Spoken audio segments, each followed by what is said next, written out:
He said he told me, and my guy Jordan is over there. He said, now they're gonna come for you. I said, can't come for me for what? I didn't say anything. Right. He said they're gonna come. And they're gonna say a lot of different things. And they're gonna be some people that you thought you might be able to get that they're not gonna come now. Right. And that's absolutely happening. The genius of Katt Williams is out by the time you realize he's also talking about you, Shannon. It's too late. I didn't want to get with a white woman because I was scared she might have me running down the street like Jonathan Majors. Not because I didn't like white women. I think white women are as great as any other women. But I'm not gonna act like I'm not scared of them. I have a reason to be scared. You could be Kang the Conqueror, and they could take your rabbit ass down in 2 weekends. Well, they went around the world for 2 years straight telling any women that would listen that this was a good-looking. Since when? When did y'all start liking a big nose? And when did y'all like a little head and a big jaw? When? Since when? That look like my daddy. When you start liking my daddy? You like black people's features like that? If this ugly is good looking. That's 3 fingers down. Is he pointing to Shannon right there? Then all is good looking. Anytime you see them telling you something you can't believe, just understand it's a play. Get out of here. Get out of here, ugly boy. So it looks like Shannon Sharpe is big mad because his viral Katt Williams interview is because anytime you let guests spill tea on a bunch of well-known people, you're gonna draw a huge crowd. But at what cost? And Shannon must have known that there would be some consequences. So what exactly did Shannon say about his career taking a nosedive after that Katt Williams interview? And who are these industry figures allegedly trying to blacklist him? Let's break it down. I didn't know it was gonna cause this kind of ripple. I didn't think it was gonna move me in the direction. I'm glad it did. I understand what comes along with that. But if you remember, he said it. He said, this is gonna put you in another dimension. He definitely did. So in case you missed it, Shannon Sharpe recently sat down for a tell-all interview with Cam Newton, where he opened up about all the craziness he's faced since that viral Katt Williams interview earlier this year. So Cam first asked Shannon how he stays neutral when his guests go off and start dissing or making wild allegations about celebs Shannon already had on his show. And Shannon said he simply lets the guests talk and doesn't fact-check everything they say. Shannon then touched on that whole issue between Katt Williams and Ricky Smiley, explaining that it's not his job to police what the guest says, and he just assumes that they're telling the truth. And look at those same podcasts when they don't mention Shannon Sharpe. Right. And then you'll understand why they're mentioning Shannon Sharpe. Right. I could dig it. And at the end of the day, what you do is what you do. Yes. I think has nothing to do with it. But I mean, you would think by now somebody would have outed Shannon Sharpe if he was living that lifestyle. Somebody would have outed. Yeah.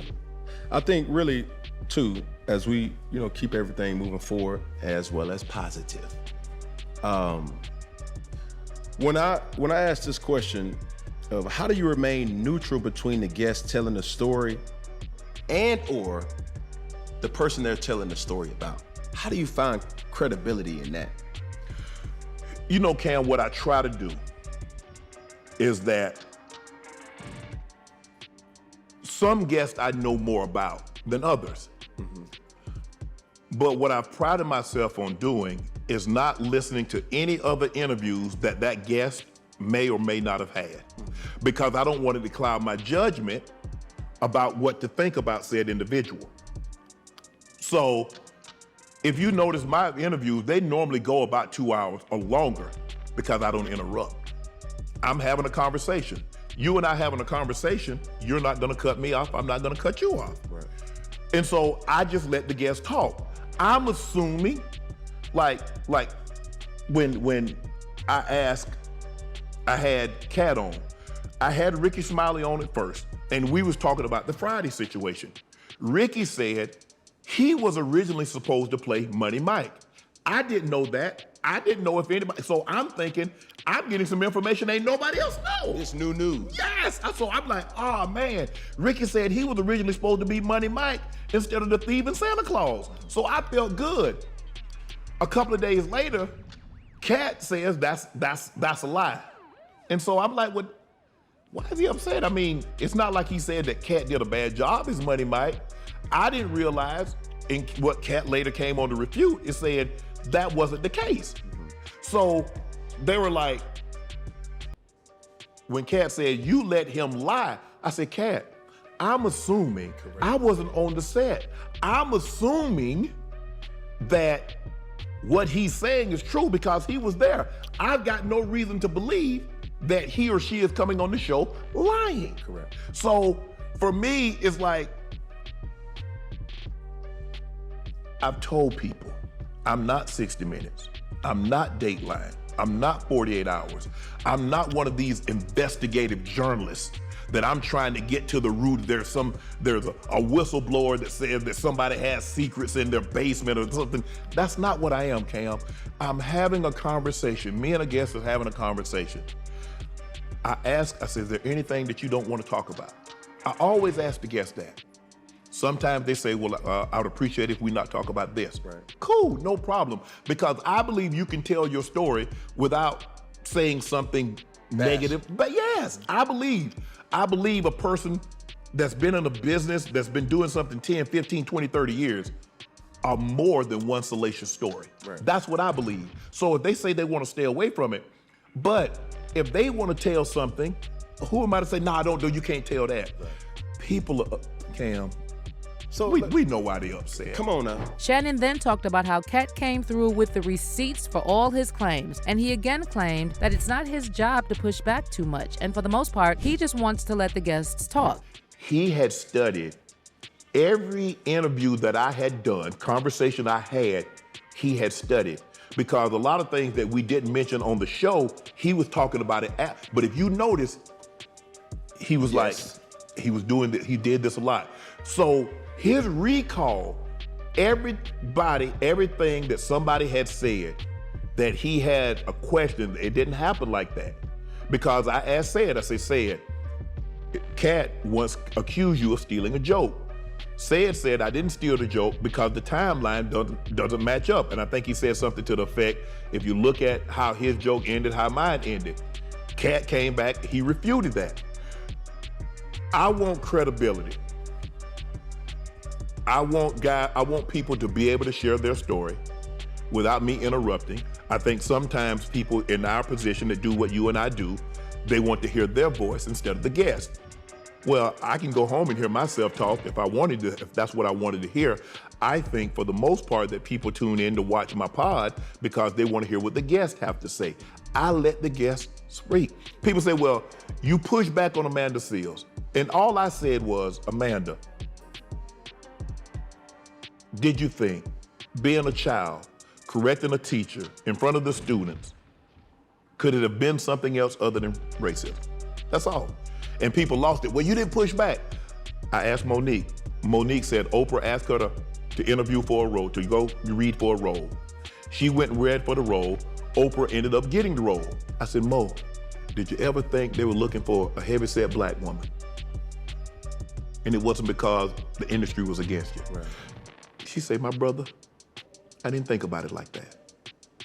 But see, they don't mention that. Right. Because that wouldn't, I've got to try to do something to try to quell this momentum that this wave that Shannon is riding. So any way I can try to undercut him or to make him look like I'm not a journalist. I never told anybody I was a journalist. I said I'm a conversationalist. But what people are upset about is that for some reason people come to me and I don't look at them with judgy eyes. I have no predetermined notion or preconceived notions, and they open up to me. Right. That's what they're upset about. Because if you look at a lot of these people that's been on other podcasts, they don't do the views that they do when they come on Club Shay Shay. Shannon then went on to talk about how the success of his interview with Katt really shot his podcast to new heights. And Katt totally called it, predicting that the interview would be a game changer for Shannon's show. But Katt also warned Shannon that certain industry big shots would come after him with a vengeance for giving Katt a platform to spill all their dirty secrets. And according to Shannon, that's exactly what happened. Shannon shared that while he's grateful responsible for the massive boost in popularity thanks to Katt's explosive revelations, he's also facing some serious fallout, just like Katt warned him. Apparently, certain industry figures are not taking kindly to the way Shannon laughed at Katt's jokes about them and being exposed, and now they're allegedly working behind the scenes to tear down Shannon's platform as payback. I didn't know it was gonna cause this kind of ripple. I didn't think it was gonna move me in the direction. I'm glad it did. I understand what comes along with that. But if you remember, he said it. He said this is gonna put you in another dimension. He definitely did. He said, but my mama said, boy, there's power in the tongue. yes. He said he told me, and my guy Jordan is over there. He said, now they're gonna come for you. I said, can't come for me for what? I didn't say anything. Right. He said they're gonna come. And they're gonna say a lot of different things. And they're gonna be some people that you thought you might be able to get that they're not gonna come now. Right. And that's absolutely has happened. That's absolutely has happened. They were so excited. Thanks for reaching out. We can't wait to sit down. And a day later, they can't do it. And then no call, they won't follow. So for the song. And while Shannon said that he understands the implications of having someone like Katt Williams on his podcast, he also claimed that he didn't expect that there would be so much pushback and negativity. I understand what comes along with an interview like that. Did I expect it? No. Did I expect all the negativity that came along? Because, I had Steve Harvey. Steve Harvey did 8 million views, had Coach Prime, I've had a lot of comedians. Right. And some of the comedians had taken shots at other comedians, but nothing like this. I didn't expect the vitriol to come, especially from some of the people, and I'm not gonna say we were friends, but I'm saying we were cordial, we were friendly towards each other. Some people that I've kind of helped behind the scenes, and to see them attack, oh, I wouldn't have let him do this, I wouldn't have said that. But you know what? It took me a long time, Cam. Because when you play sports, you understand that Atlanta fans, even though you're from Atlanta, they're gonna have a little resentment towards you because you beating their team. Right. Or certain fan bases are gonna feel a certain type of way. And I felt that the better the player, the more vitriol and hate he's gonna get from opposing fans. I got that. But in this situation, I can honestly say I did not expect the level of vitriol and the suddenness. That's what really got me, the suddenness, because it was like when Cam dropped. And get this, Shannon also claimed that the recent uptick in rumors about him supposedly being on the DL is a direct consequence of having Katt Williams on his show. According to Shannon, certain people in the industry were rumors about his sexuality, all in an attempt to discredit him and bring down his podcast. Right. It's like, all of a sudden, he gay now. Yeah. Right. So when you do see, Unc Zesty, or, stepping outside of, I don't know now, and we don't never see him post no woman, he just got all these damn dogs. Red flag. From the horse's mouth himself, it's like, how do you respond? I'm in a no-win situation. Because if I respond, they say hit dog holler. Mm-hmm. If I don't respond, they say, well, if it wasn't true, he would say something. So if I respond, I'm a hit dog. If I don't respond, he's hiding something. So how do I win? I win, hey, they're gonna say what that's the thing that I didn't realize, that when I really got into this, there's this celebrity, this kind of fame here, Cam, is on a different level. Mm-hmm. I mean, I was a damn good football player. I won Super Bowls, I'm in the Hall of Fame, but this is 20 times the magnification of what I was as an athlete. So my question is it because of the power of social media, or is it the evolution of you? It's a combination of both, and that's why I don't let people play with my name. Everybody knows there's nothing wrong with being gay. There's not. I'm just not gay. And most straight men don't let you play with their name like that. Especially not in our culture. No. But see, also, in our culture, if I want to try to emasculate you or what do I say? I say he's gay. Because no matter what you think, that's still, in our culture, that's still kind of frowned upon. And people, they'll say all these things, well, it's okay. And I don't have a problem with it. I have people that work for me that's their life. That's their life. That's not my life. I don't judge. What you do, In your home, what you go to bed with, who you wake up as, that ain't got nothing to do with Shannon Sharpe. Right. That ain't my bed. Is that was the hardest thing, because it was almost like they were trying to convince me that I was something that I'm not, but I kept repeating it. Now, Shannon's sexuality aside, let's talk about these industry figures who allegedly tried to get revenge on Shannon for giving Katt a platform. So there are actually a few people who publicly slammed Shannon and accused him of putting other black people down for views. So first, there was Steve Harvey, who initially said he wouldn't be commenting on anything Katt had to say about him on Club Shay Shay because he's all about positivity. Steve also took to X to share a video of himself dishing out advice on Family Feud on how to rise above the hate, and he captioned it with, "You don't have to address your haters." Oh no, you ain't gotta tell nobody nothing. All you gotta do is be it. You ain't gotta say, you don't have to open your mouth. You don't have to do it, man. He prepares a table in the presence of mine enemies. He do it all the time. All my haters, I ain't gotta say nothing to them. They got TV. They can cut their TV on 7 days a week. All that hating, he on there. Oh man, I don't even worry about it. You know, I've learned how to handle haters, man. And the only reason you have haters is because you're effective. You have haters for two reasons. You're doing something that they're jealous of, or God is preparing to take you somewhere and the devil is providing opposition. Those are the reasons you have haters. God is about to do something and the devil has to throw opposition. Those are the two reasons you have haters. I got plenty of haters. When I get them, man, I always look and see what God finna do. Like I got somebody really attacking me right now. I mean, really going after me, man. I'm just waiting to see what God gonna do. Cause they're gonna have to get on. Now, everybody that came after me before, you eventually had to get on. Cause they can't listen to me, man. Can't nobody stop what God got for you. And nobody, there ain't a man living can stop not one thing God got for you. Don't even worry about them haters, man. Just all you gotta do is just keep shining. They see you. You ain't got to say nothing.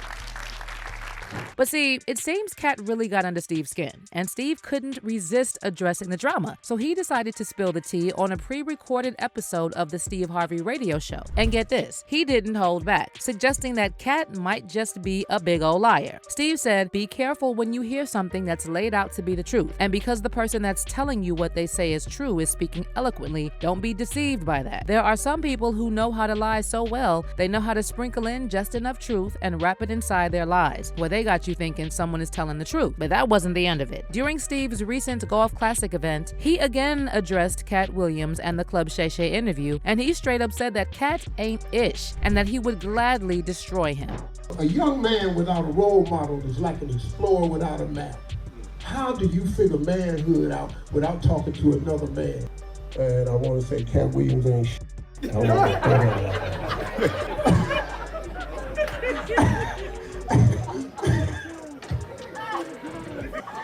Shit I wanted to say. I can't say it on the radio, so I don't use my platform to bring nobody down. But when I'm live, though, I'll destroy you. And then there was DL Hughley, who also had a lot to say about Club Shay Shay, especially after Monique's explosive appearance shortly after Katt. DL went on his IG Live to rant about Club Shay Shay, and he called out Shannon Sharpe for being messy, saying he's Wendy Williams with a weight set. It's almost like Wendy Williams didn't go anywhere, she just got a weight set. But Shannon fired back at DL, claiming he's not out there spreading gossip, and he simply lets guests say what they have to say. I saw DL's, he said, "Nah, I'm the new Wendy Williams with a weight set." I'm like, bro, why are you mad at me? He called you the what? He said I was Wendy Williams with a weight set. So in other words, he said... Oh, that's funny though, huh? Oh, okay. That's a good one. That's That's a good one. I like that. But check this out. I ain't doing no gossiping. Right. They say what they say, I'm done with it. Right. I ain't going back and forth. Ooh, tell me more, Monique. Tell me more. Or tell me more, Katt. Tell me more. He said what he said. I'll move on to the next subject. But then, none other than Dave Chappelle chimed in. Even though Katt didn't say anything negative about Chappelle during his Club Shay Shay appearance, Dave slammed Katt for supposedly only dissing black comedians. He only eats the He didn't say anything about any of these white boys. And none of these white boys function like that. And Katt is one of the best haters in the game. Stop. And Katt hurt people, but I'm a hurt person that never hurt people. And he does it all the time. This one and that one and this one. But anything that you did wrong, you didn't do nothing wrong, I'm gonna bring a black guy. Katt did this to me. Katt was talking about that did to other but not about anything that did to him. If I told my story, it would break your heart. I lost everything and never, ever told on anybody. But fans were quick to check Dave, reminding him that Katt clearly said that this is not about no idea there would be many negative reactions to Katt's interview. It looks like fans are not sure how to feel about Shannon's comments, and a lot of them are saying there's no way Shannon didn't know what would happen. One fan said, what Shannon needed to do was treat it like these are Katt's views, not mine. I know he said that and that's how he felt, but people with egos like Steve Harvey are only going to see Shannon laughing at everything Katt said and having a good time. Sure, it's a petty outlook, but that's how people are. I don't think Shannon needed to be fake, but I think he should have expected that type of backlash. It happens in sports news, like how that McGee player got mad with Shaq about always being exposed for his goofy plays. And another person added, how could you not expect negativity from an interview that was pure messiness and negativity? And then some fans also criticized Shannon for being a hypocrite because he didn't challenge Katt on any of his claims, and yet he had a completely different energy towards some other guests on his show. For example, actor and comedian Amanda Seales. Amanda appeared on Club Shay Shay back in April and talked about everything from her recent autism diagnosis, her self-diagnosis is important to add, to her experience with as well as her rumored feud with Issa Rae. And some people found Shannon very combative. Some people said it seemed like he was trying to antagonize her on purpose. Just because you see things differently, it doesn't mean that you're on the spectrum or you... This isn't related to simply how I see things. This is related to how my brain functions. Yes. But just because your brain functions differently from, say, mine. Yes. So you feel just because your brain functions differently that's what caused it, or there's a clinical diagnosis that some... There are clinical diagnoses. For you? Yes, there are clinical diagnoses for autism, yes. So when I was at Disney, yes, and I was in the situation at Disney, I was there as the only black girl. Okay. And so I was called an N-word right there while I was there. And I was also there because I was told that you're only here because you're black. Does that suffice as... or would you want to call it something else? Is that just kids being mean? Yeah, the kids. So let me ask you a question. As a child, you never said anything derogatory? You was just this model citizen as a child? Someone said that if Shannon was trying to play devil's advocate with Amanda, that's fine. A lot of journalists do that, and that's what makes an interview interesting. But see, fan said, I think the issue that everyone had with Shannon was that he didn't check Katt at any point, including when he became the hero in every story. Shannon had all this smoke for Amanda Seales, but had none for an embellisher who was wrestling a child in the street. And then someone else wrote, LOL, so Katt ruined Shannon Sharpe's show just to promote his lame comedy special he did a couple of months later, SMH, and he said he wasn't there to sell anything. He sold Shannon. But what is your perspective on this? Do you think Shannon really had no idea that there would be so much backlash over his Katt Williams interview? And is there something he should have done differently? Leave your thoughts in the comment section below, and don't miss out on this next video.